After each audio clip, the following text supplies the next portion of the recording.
Oke teman-teman, kita bakal balik lagi ke negara Jepang. Karena di video kali ini kita akan membahas yaitu kisah dari salah satu yokai yang dianggap sebagai setengah iblis dan juga setengah dewa, yaitu Tengu, manusia setengah burung. Tapi sebelum ke ceritanya teman-teman semua, silahkan buat teman-teman klik tombol subscribe dan nyalakan lonceng notifikasi supaya teman-teman tidak ketinggalan video-video terbaru dari Sensei. Bila sudah, tanpa basa-basi lagi teman-teman semua, langsung kita gas ke pembahasannya di Poci, podcast cerita mitologi.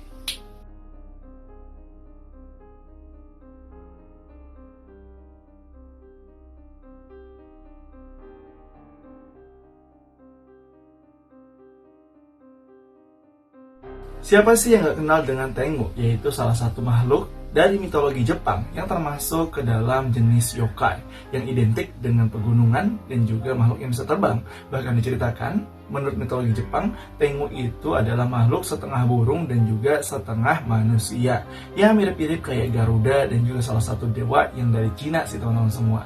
Nah, Tengu juga digambarkan menurut dalam mitologi Jepang itu, dia itu kadang-kadang bisa disebut sebagai setengah iblis dan juga setengah dewa. Bagaimana konteks atau kepercayaan yang dianut oleh masyarakat Jepang.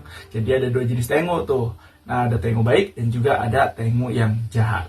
Kemudian untuk Tengu juga hubungannya sangat erat sekali dengan burung elang dan juga burung gagak. Digambarkan di sana, Tengu ini berpakaian mirip dengan pakaian pendeta Yamabushi yang menempa diri di hutan dan gunung.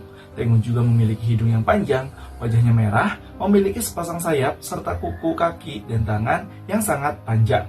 Tengu bisa terbang bebas di angkasa sambil membawa tongkat yang disebut Kongo Zue, yaitu pedang besar Tachi, dan kipas berbentuk daun Hauchiwa. Dan pekerjaan Tengu itu adalah menghalangi orang yang ingin mendalami agama Buddha. Dan untuk asal-usul dari Tengu sendiri, sebenarnya ada beberapa versi sih teman-teman semua. Jadi, awal mulanya Tengu ini berasal dari bahasa Tiongkok yang mengartikan anjing surgawi. Teng artinya langit, sedangkan Gu artinya surgawi. Nah, pengambilan nama Tengu itu berasal dari situ. Tapi, teman-teman tahu nggak sih, sebenarnya Tengu di Cina itu atau di Tiongkok adalah sebuah komet atau meteor yang dipercaya oleh masyarakat Tiongkok sendiri membawa kesialan, keburukan, bahkan terjadinya peperangan.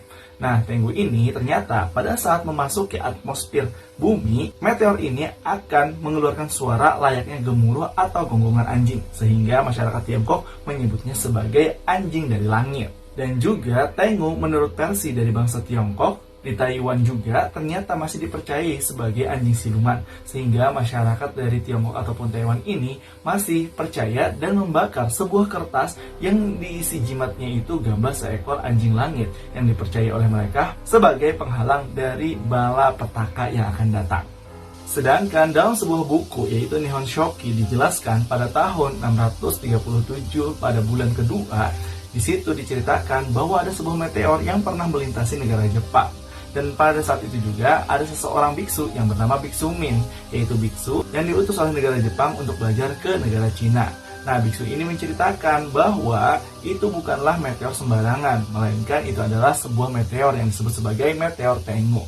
Karena di Cina ini, meteor Tengu itu bisa mengartikan sebuah peperangan. Dan kebetulan tuh, di tahun itu juga ternyata terjadilah pemberontakan oleh suku Ezo di sebelah Jepang Timur. Dan karena akibat kebetulan tersebut, bahwa meteor Tengu adalah pembawa sial.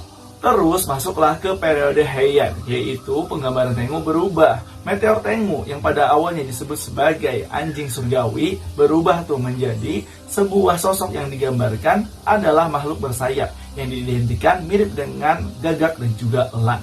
Masuk lagi tuh ke periode Edo. Penggambaran Tengu berubah lagi karena pada periode ini lagi populernya yokai, dan masuklah Tengu ini ke dalam salah satu jenis yokai yang menunggu pegunungan dan memiliki sayap. Penampilannya berubah lagi, ditambahin Tengu ini adalah makhluk setengah manusia dan setengah burung, berkepala burung gagak ataupun burung elang, punya sayap dan suka terbang di langit. Selanjutnya, asal-usul yang kedua adalah dari salah satu dewa di Tiongkok bernama Leigong. Nah, Leigong ini merupakan dewa gunturnya bangsa Tiongkok yang digambarkan adalah memiliki tubuh campuran antara manusia dan juga burung yang mirip-mirip kayak Tengu lah atau Garuda di agama Hindu.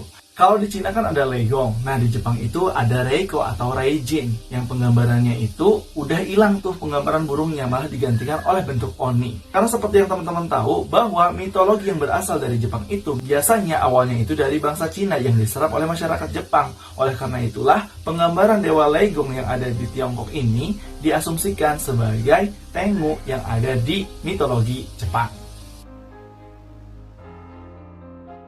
Dan untuk asal-usul yang ketiga adalah bahwa Tengu mirip dengan salah satu makhluk mitologi yang berasal dari Hindu, yaitu Garuda. Seperti yang kita tahu teman-teman semua dan pernah saya jelaskan di video sebelumnya, bahwa Garuda adalah tunggangan dari Dewa Wisnu. Mengapa demikian bisa begitu? Karena gini teman-teman semua, pernah dituliskan dalam sebuah literatur Jepang yang bernama Konjaku Monogatari, digambarkanlah Tengu pernah bertarung dengan seekor naga dan mengangkat seekor naga. Dan hal ini tuh mirip sekali dengan penggambaran Garuda dalam mitologi Wisnu, melawan bangsa ular naga demi menyelamatkan ibunya dari perbudakan bangsa ular.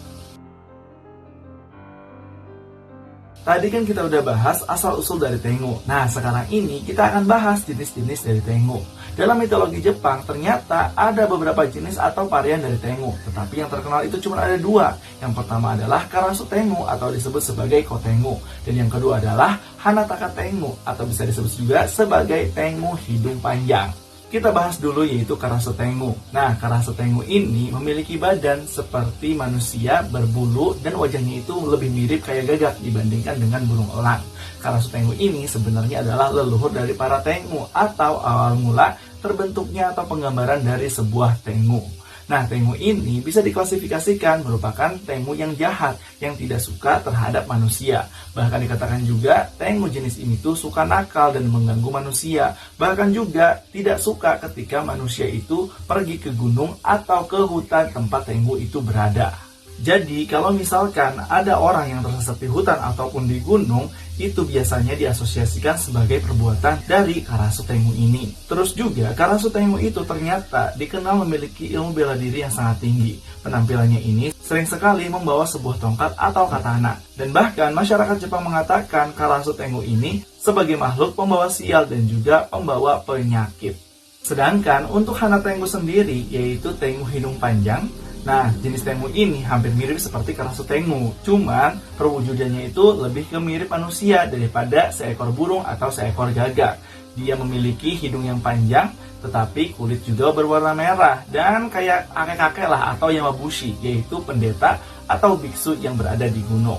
Terus, jenis Tengu ini juga disebut sebagai Dai Tengu atau Tengu kelas atas dan bahkan diasosiasikan sebagai setengah dewa karena memiliki sifat yang baik dan tidak mengganggu umat manusia. Makanya dari itu, biksu-biksu atau Yamabushi sering sekali menganggap Dai Tengu atau Hanataka Tengu ini sebagai dewa mereka yang melindungi mereka di perjalanan pada saat mengelilingi atau menjelajah sebuah gunung. Terus, untuk kemampuan dari Dai Tengu atau Hanataka Tengu ini ternyata luar biasa. Dia itu diceritakan dapat merubah dirinya menjadi manusia atau biksu Yamabushi. Selain itu juga, Hana Tengu ternyata bisa berkomunikasi lewat telepati dan bahkan bisa mengendalikan cuaca dari hembusan mulutnya atau menggunakan senjata khasnya, yaitu Ha-Uchiwa, sebuah kipas berbentuk seperti daun singkong atau yang terbuat dari bulu-bulu burung. Terus ada sebuah kisah nih teman-teman semua yang menjadikan Tengu ini dihormati bahkan dipuja oleh masyarakat Jepang. Jadi waktu dulu itu ada salah satu Raja Tengu yang menyamar sebagai Yamabushi dan tertarik kepada seorang anak laki-laki bernama Minamoto Yoshitsune. Nah, Minamoto Yoshitsune ini merupakan salah satu pahlawan dari Jepang yang emang kekuatannya itu sangat luar biasa. Bahkan dipercaya Tengu ini ikut membantu Minamoto Yoshitsune dalam berperang untuk menguasai Jepang.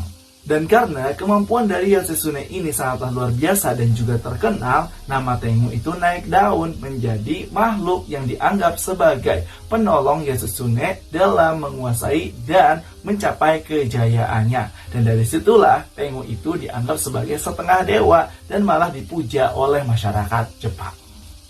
Nah, itulah dia teman-teman semua terkait pembahasan Poci Podcast Cerita Mitologi kali ini, yaitu pembahasan makhluk setengah dewa, yaitu Tengu. Jadi gimana nih menurut teman-teman semua terkait pembahasan kali ini?